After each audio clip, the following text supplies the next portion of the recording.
Let me ask you first, these last 3 years have just been tremendous for you. Can you put into words what it's been like these last few years? And I know you like to give credit to those first couple years as well, and we talked about that a little bit earlier tonight, but just the last 3 years and 38-14 in your it's just been unbelievable.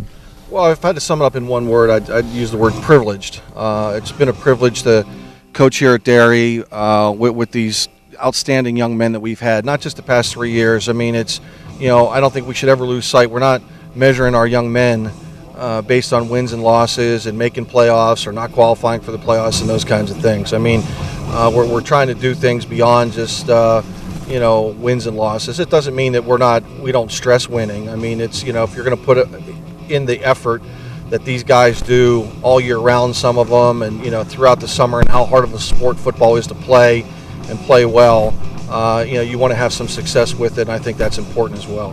I know you talk about it a lot, but the community certainly behind this team, and it's going to be another raucous and nice crowd tonight, and already filing in, and that has to be, especially being an alum of Dairy, just to see that has to give you some goosebumps. Without question. I mean, the community support that we've had, I'm reminded of it every day as I drive to school with the Trojan heads painted on the road throughout the community nearby the school, the first responders, the fire truck escorts, the police escorts, and all those types of things. And I just wish everybody had the vantage point of the coaching staff and all the players on our team, how special it is to play football in this community.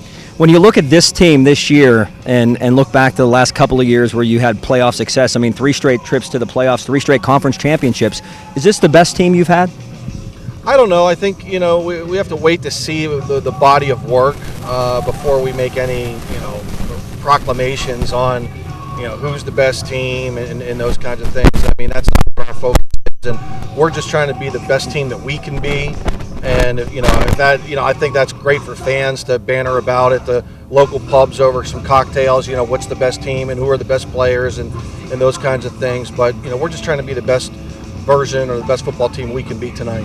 Way back in the first couple of weeks, I remember you saying to me in your office, I don't know what kind of identity we have on this team, and we're still trying to kind of come to the forefront with that. But here we are, 9-1, and has that identity been established, and what is it? I would say battle-tested, if anything. I mean, they're still a little bit enigmatic to me. I can't figure them out, and it's not a bad thing that I can't figure them out. I mean, I'm not a trained psychologist and don't profess to be one. But they're happy-go-lucky, and sometimes the way that they react to things is 180 degrees the way that I react to them. But it's their football team. It's not, I'm not the one out there doing the work, and the coaches aren't. I mean, it's their football team, and their approach. It's just the coaching staff and I are driving the ship. They're the ones rowing the boat. When you look back to the season, early part of the season, you kind of look at that Freeport game and say, man, that was kind of a table turner there, because even though it was early in the season, it was a team that was, talked about as a playoff team. I think they were ranked higher than you. I know what you think about rankings, but the bottom line is you were at their place in their opener and you won in overtime, and that seemed to kind of just escalate from there with what this Trojan team has done. Well, I mean, back to that game, it goes to the fact that our players have been in big moments in previous seasons, and we didn't panic when we were down 13-0 early in the second half. Some of our seniors made big plays that game. Flack made some big runs. Nemchek came in and carried the ball on a bad knee for us in the third quarter. Dom's play in overtime where he got held on their 1st and 10, backed them up, had him 1st and 10 from the 20, or 1st and goal from the 25. So we didn't really hit the panic button, and you expect that out of a good group of seniors. As a coach, winning is obviously fun, and that's what you set out to do, and you practice all week. And a lot of times people, they see the product on Friday night, but it's what happens on the practice field that makes a difference. And Coach, you and your coaching staff have just done a tremendous job, and I know you give them accolades all the time, but to keep this winning up and to prepare these kids, obviously, it takes a lot of work, doesn't it? It does. We put a lot of hours in watching film. This week's been a cram because you don't know who you're playing until about 7:30 on Monday night. So we have literally 3 days to practice, but we don't even have our game plan. We haven't even started to look at film. So it makes it a little more difficult in these game weeks, but everybody has the same short or crammed preparation.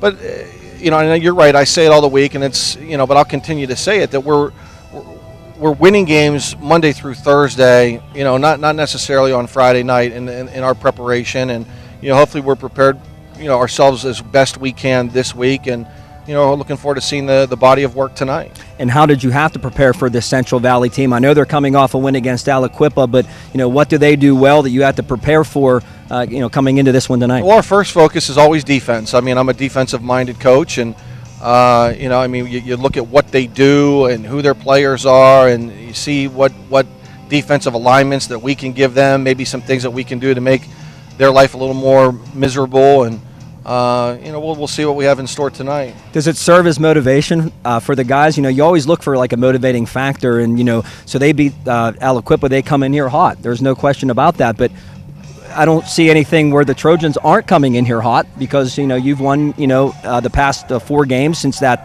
tough loss to Elizabeth Forward, and you're at home. So I'm sure that had to give the guys ammunition to see once again, hey, wait, we might be in the underdog role again here. I don't know. That's for the people, the prognosticators, and who does the rankings, and people think that they're higher ranked or should be higher ranked than us, and we don't really pay a lot of attention. We pay attention to our game plan. We watch film. We try to execute the best we can, or execute perfectly during the week in practice, and go from there. So those other things are immaterial to us. Tim, this rain falling down here tonight, and in the field conditions, the grounds crew did the best job they could. They did a nice job. They've been out here all week, but you're on a grass surface. Does it benefit you? I don't know. I mean, these kids, I'm sure the Central Valley kids and the Beaver County kids all emulated Pittsburgh Steelers growing up as kids, being so close to Pittsburgh, and I'm sure they were out in the backyards or the local parks playing football. And when you're 6 years old, and I don't know, you name a Pittsburgh Steeler running back that they're trying to emulate, running around. I mean, kids love to play in mud. I mean, my wife took my kid Halloween the other night, and he jumped in every puddle, on the street. So, he's only 2.5. So, football's a game that's not meant to be played on a perfect surface. And, we get too many people out here, give everybody a trophy type of people. And you know what? I'm an old school guy, and forget about field turf and those kinds of things. Let's put grass in everybody's field. Let's take the weather and go play. You were hit with injuries throughout the season, but now it seems like most of the guys are healthy. And I hear, this is just what I heard, late today you got the news that Lucas Siaka was cleared to play. So that kind of sums it up for your team. You're back at it. Everybody's ready to go. Your intel is excellent. Thank you. Coach, as far as tonight's concerned, and when you look at a game like this, you had mentioned to me that seeding wasn't too important to you. You got to go out and play the football game. This Central Valley team, even though they're coming in here with high hopes, and they're hot as far as that's concerned, do you feel that they have any motivation for a revenge factor for what happened a couple of years ago? Is that something that you talk to the team about at all? No, I mean that's something I think you'd have to ask them if they feel like this revenge is their motivation. I don't know. I mean, I don't know what motivates them. So I mean, that's not something for me to really get involved with. And finally, Coach, tonight the 1995 team will be recognized. A couple of years ago, we did the 1983 team. 1995, the first Trojan playoff victory. It was on the road against Thomas Jefferson. One of your former colleagues, Coach Damon Rouse, was on that team, and they had a pretty good season under head coach Greg Dorn that year, certainly, and they're coming back tonight. What do you have to say about that program? No, I mean, congratulations to those guys. I know Coach Dorn's no longer with us, and so I'm sure they'll be thinking about him tonight because he won't be with those guys. But Damon Rouse was one heck of a multi-sport athlete at Derry, and I got to coach with him under Coach Poe, and just an outstanding guy, outstanding husband, and outstanding father. So it's just if I see those guys, I'll be sure to go say hi and pass out a few hugs, and hopefully we can make them proud tonight. Coach, only once a year do I try to emulate his look with the tie. Tonight's the night. It's a playoff night. I don't care if it's raining. We just want to win tonight. Coach, good luck to you. Thanks a lot. If I were your sponsors, I would demand that you dress like that too. But I wanted just a quick shout out to Vinny Petrino out of Planet Hollywood in Las Vegas. What's up, Vinny? Any Dairy people, you go to Planet or you go to Vegas, call Vinny Petrino. He'll hook you up. All right, Coach. Good luck to you tonight. Best of luck, and thanks, have fun. Coach. Have fun out here. All right. Hey, Coach, Tim Sweeney joining us. It's the Dancers Auto Repair pregame show, and we'll have a whole lot more, including the seniors. They're up next, the Trojan seniors we met with earlier today, right here on the Westmoreland Sports Network.